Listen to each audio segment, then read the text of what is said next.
How does a river that looked like this end up looking like this in less than a year?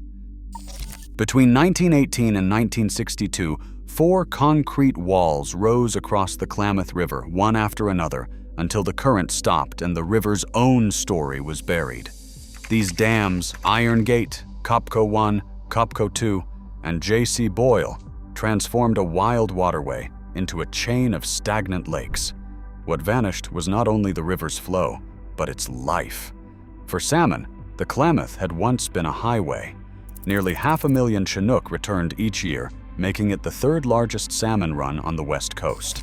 By the early 2000s, fewer than 5% of those fish remained. The new reservoirs acted as heat batteries, soaking up summer sun until water temperatures soared past 30 degrees Celsius. Warm, stagnant water fueled toxic algae blooms, so dense that satellite images showed neon green mats stretching for miles. Water quality tests found that 58% of samples exceeded federal toxin limits, turning the river into a hazard for people and wildlife alike. What began as a feat of engineering left behind a living system in collapse, a river cut off from its own future. For the 6 tribes along the Klamath, the river's collapse was not just an environmental loss, it was a direct assault on culture, food, and identity. Salmon had fed families and shaped ceremonies for generations. When the dams drowned ancestral villages and choked off the fish, elders and children alike felt the absence. The pain was not abstract. It was hunger, lost songs, empty nets. Yet, from that wound, resistance took root. Over 2 decades, tribal leaders built coalitions, filed lawsuits, and stood before federal agencies demanding action. The Yurok, Karuk, Klamath, Hupa Valley, Hupa and Shasta nations coordinated legal battles and scientific monitoring, refusing to let the story end with defeat. Pacificorp, the utility behind the dams, fought to keep its hold, citing power needs and grid stability. Federal agencies hesitated, doubting the river could ever recover. Still, the tribes pressed forward, gathering allies and national attention. Their campaign outlasted corporate lobbying and government inertia, transforming a story of loss into a mandate for restoration. The river's fate became a test of justice, with Indigenous voices at the center. In October 2023, the first real cut arrived. At the Copco No. 2 site, engineers brought in heavy excavators and began slicing through concrete, 5-foot slabs at a time. There was no drawn-out draining, no dramatic drop in a reservoir. Copco No. 2 was a low diversion dam, holding back little more than the river's own impatience. Crews worked methodically, lowering each chunk of the spillway onto graded beds, clearing the channel piece by piece. The river, buried for nearly a century, came back into daylight in a matter of days. The Klamath's current slipped through the map almost as soon as the last slab was set aside. This was not a spectacular blast or a sudden flood, but a quiet, deliberate undoing, planned, calculated, and executed to the inch.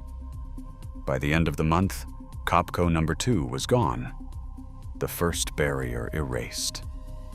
The irreversible change had begun. For the engineers on site, the task was simple in theory, but every move was measured against a century of history and the knowledge that once started, the river would not wait. At dawn on January 11th, 2024, the gates at J.C. Boyle, Copco 1, and Iron Gate opened in sequence. Water that had been trapped for generations began to drain, slow at first, then surging as the reservoirs fell. Over 17 hours, the level dropped by 45 feet, peeling back the surface like a curtain. The river's old channel, hidden beneath decades of mud and silt, reappeared in a single day. Where there had been lakes, there was now a raw, twisting canyon, a landscape that hadn't seen daylight since mammoths roamed the west. Downstream, the first pulse of water carried a thick plume of sediment. Locals called it chocolate milk, a rolling cloud that stained the current brown for miles. Engineers watched as the river carved through layers of ancient gravel and clay, reshaping itself at a pace no one had predicted. Mark Bransom, the Klamath River Renewal Corporation's public affairs officer, put it simply, it took 17 hours, a single day, to return the river to what it looked like 10,000 years ago. The sense of awe was universal. Scientists, tribal monitors, and even skeptical regulators stood at the edge of the new channel, silent as the river found its old path. The physical reset was complete. What came next would test the river's memory and nature's capacity for renewal. Barely a week after the last dam fell, the river sent its answer. Sonar arrays at the former Iron Gate site lit up with more than 6,000 adult Chinook salmon in just 10 days, a pulse of life that biologists had only dreamed of seeing. The first salmon crossed the old barrier on October 3rd, a century after the river was shut. Every hour the numbers climbed, 6,124 adult salmon recorded by sonar, each one a living measure of what had been restored. Tribal monitors watched as fish darted upstream, reclaiming miles of lost habitat. For a river written off as broken, the surge was nothing short of astonishing.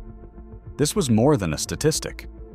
It was proof that the river's memory ran deeper than concrete, and that the return of the salmon meant the return of hope. Water samples collected after the reservoirs drained told a different story than in years past. Where 58% of sites once failed federal health standards for toxins, now 82% tested clean. The neon green mats of toxic algae vanished almost overnight. Along the banks, the silence broke as bald eagles, otters, and deer returned, drawn to fresh water and new shelter.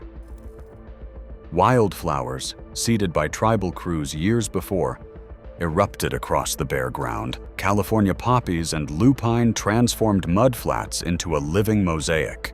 The river's recovery reached far beyond the fish, touching every layer of the landscape. Now, the river runs free, salmon return, and the land heals. The Klamath proves that even after a century of damage, recovery can be breathtakingly fast. What would you restore next?